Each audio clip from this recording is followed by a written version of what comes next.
Hey guys, it's me, Terri of the Yarnjoy podcast. Welcome to Vlogtober, day 31. We made it, guys. So for my mini project today, this is following Laura of Happy Berry Crochet here on YouTube. I made the little bunny. I couldn't resist. It is I think it was a 3-part tutorial, and I will link the tutorial down below, all 3 parts, but I think it was worth it. It took a little more time, but isn't it cute? Very cute. I may go back, and as you see, there's no tail, so I may go back and add a little pom-pom tail to it. It is not included in the pattern, but I think it would be cute.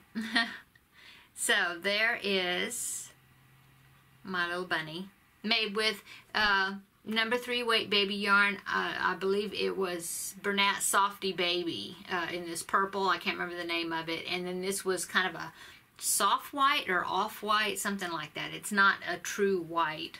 But anyway, there's my little bunny. Okay, so answers to the last trivia questions. Okay. Number 1 was Jean Smart left Designing Women after the 5th season, and Charlene was replaced by Sister Carlene. Who played that part? A. Jan Hooks, B. Julia Duffy, C. Patricia Richardson, or D. Catherine Hicks? Okay, so the answer to number 1 was A. Jan Hooks. Okay, next question, number 2, was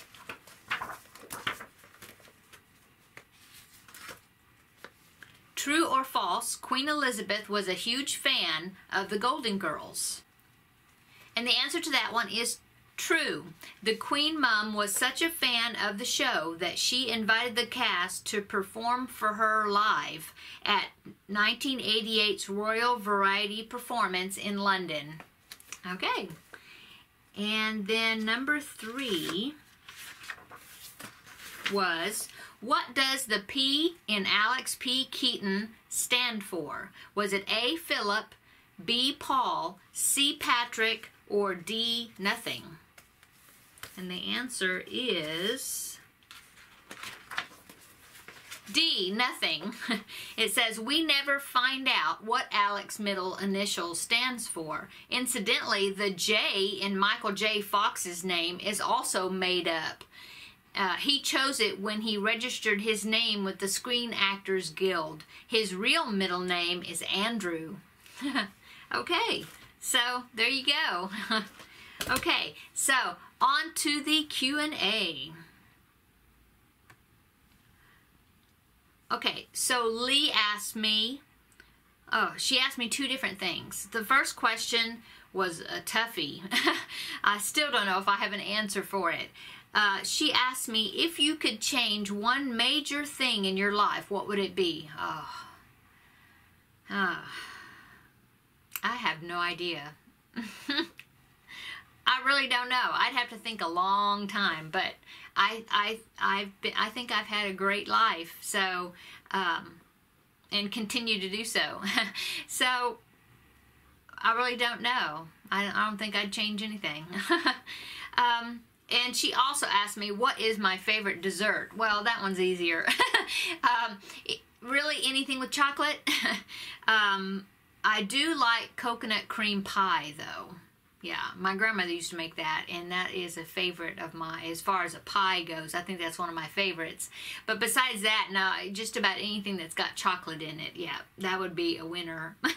My favorite I do like ice cream. My favorite ice cream probably would be chocolate chip cookie dough ice cream. But anyway, yeah, chocolate for the win. Okay, Cheryl asked me, about my younger son. She said, will your son be finishing grade 12? And if so, is he planning to attend university or college? Yes, he will be graduating. I believe we have 6 months to go, something like that. And he says that he wants to go to college. He really doesn't know right now. He's still kind of undecided as far as what he wants to be majoring in. but he said that, yeah, he does want to go to college, so yes. Okay, let's see. Okay, Jane of Family Clan, she asked me, what is the best present you have ever been given? Okay, well, I would say, and she said it doesn't have to be crochet or yarn related, and of course it's not. The best present I was ever given was 2 things, and it was my finding out that I was pregnant with my sons. They were both, okay, so my sons are right at 12 years apart, okay, it's minus just a few days, okay, like a week or so, I think. Anyway, and so they were both conceived in October, okay, of that year, okay, and I didn't find out about them until about, you know, I mean, I didn't know I was pregnant until about, 6 weeks or so, something like that, after that, and it just so happens that both times I found out that I was pregnant with them, and it was just a few days before my birthday. So I said that that was my birthday present, or those were my birthday presents for those years.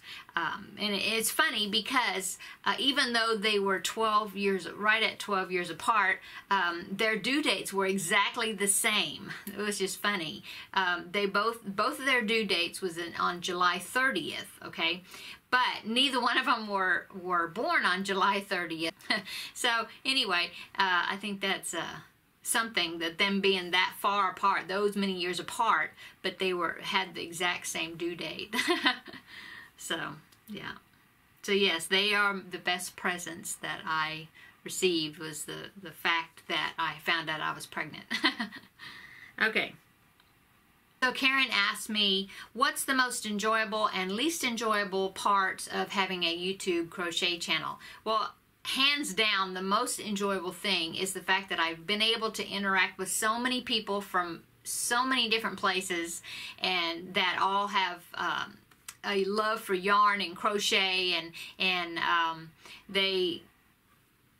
they're just like-minded with what I like to do. You know, I didn't have that before. I did not know very many people at all in my area, really anybody, really. Well, maybe a couple, but none that I really interacted with a whole lot. And so it's just, it just makes such a big difference when you have people that you can share what you love doing with. And so I would say that's definitely the best part. And is the least enjoyable parts, I would just say probably the editing, you know, the editing and putting in links and all that. I know that just comes with it, you know, but yeah, that's the least enjoyable. So yeah, I'm learning though. I'm getting a little better with my editing. If you've stuck with me from the beginning, you know that my earlier videos, I didn't even know how to put pictures up. So I would just get the picture on my phone and hold the phone up to the screen to show you, because I didn't know how else to do it. So little by little, I'm learning how to do a few different things. So that's been good. Okay, and Jessica asked me, what is a carousel? Well, if you've seen other YouTubers talk about a crochet carousel, or just recently I've been in a stitch marker carousel. Well, what it is one person starts by getting a box, however size box. Usually here in the United States, a lot of times they'll do like a flat rate box, which you can put as much as you want in there, doesn't matter how heavy it is, and it'll ship for that flat rate.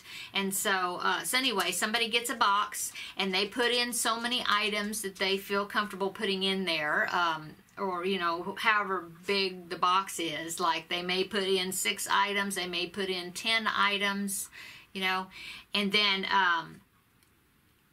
they get that box packaged up, okay, and then they sent it. Well, before they do that though, of course, they will select a group of people or ask them if they want to participate in a carousel swap.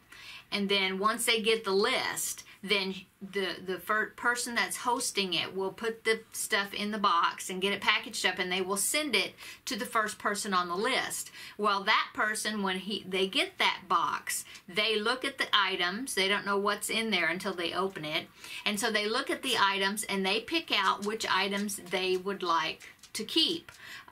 So if there's 10 items in the box, and they go through there and they pick out 3 items that they like, that they want to keep, okay, then they will take those 3 items out and they will replace those with 3 items from them, you know, or the items they want to put in to send along. So the box is always traveling with those 10 items in the box, okay? And so when that person picks out their 3 and they replace it with the 3 they want to donate to the carousel, then that person, if that person has a YouTube channel and makes videos or whatever, then they will make a video of only the stuff that they took out. You know, they can say who the carousel came from last, you know, and who's it going to next, but they cannot show what's in the box except for the 3 items that they took out, or however many items it is, okay? And because we always want the next person, when that person gets it, when they open the box, it's a surprise to them. So that's why they don't show what they put in the box or what was already in the box. They just show the 3 items. I'm just saying 3 as an example. I mean, if they like all 10 items, they could take all 10 items out and then put 10 new items in there, okay?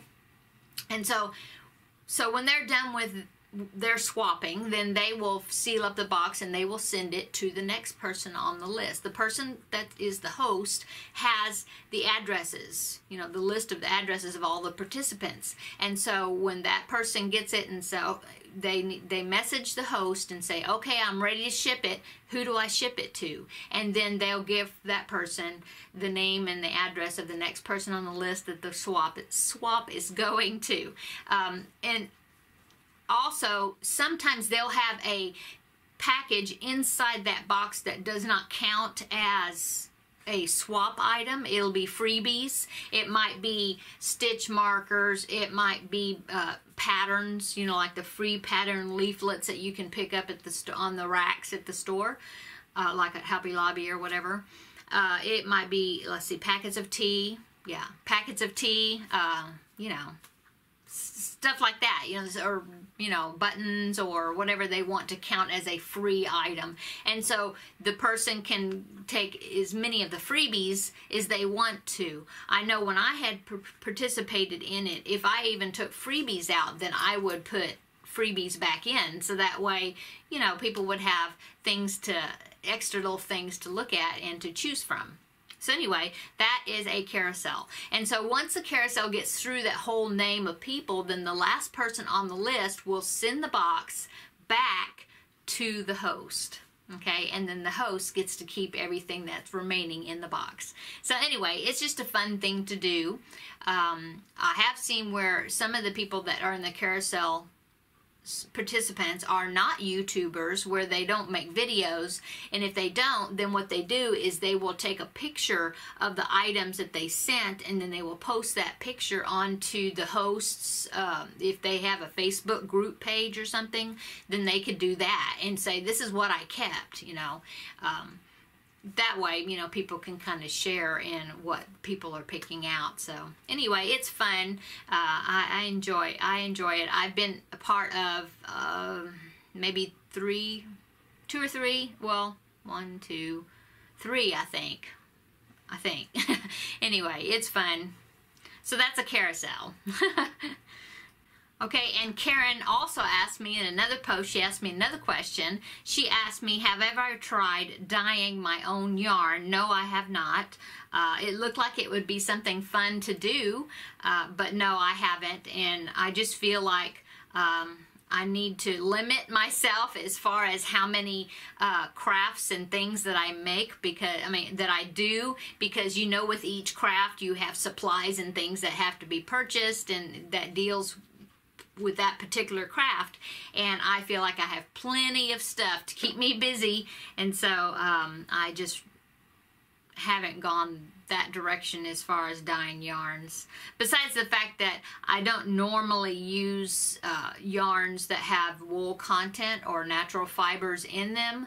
I mainly stick with acrylics and some cotton because the majority of things that I make are charity and charitable donated items, and so most of the time they don't want animal fiber type stuff, yarn used in the donations that they receive. So okay guys, so that is it. That is the end of Vlogtober. Now I have gone back to some of the earlier videos that people are watching, those earlier part of Vlogtober, and so I've been getting some more questions here and there, and so I will continue to answer questions. I'll just have them on my regular weekly episodes, if there's any questions that come in still or that I missed or something, and so I think I'll do that because I really have enjoyed answering the questions. It's been fun, and thank you so much to everybody that has been sending me in questions, so then I'll have some content to put on these Vlogtober videos. And like I said, thank you for sticking with me throughout this whole month. I appreciate it so much. I've had a lot of fun, and I just from your kind comments, it sounded like a lot of people enjoyed it, so I'm glad. I'm glad for that. It was a fun month. If you haven't subscribed, please subscribe and stick with me, and we'll see what we get into next.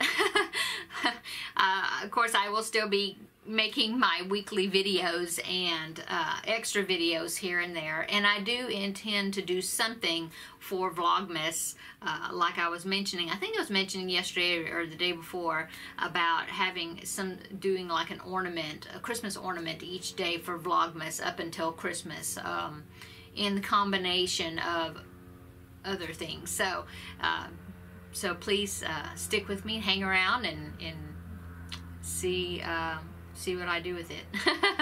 So thanks guys. We'll see you in the next video. Bye.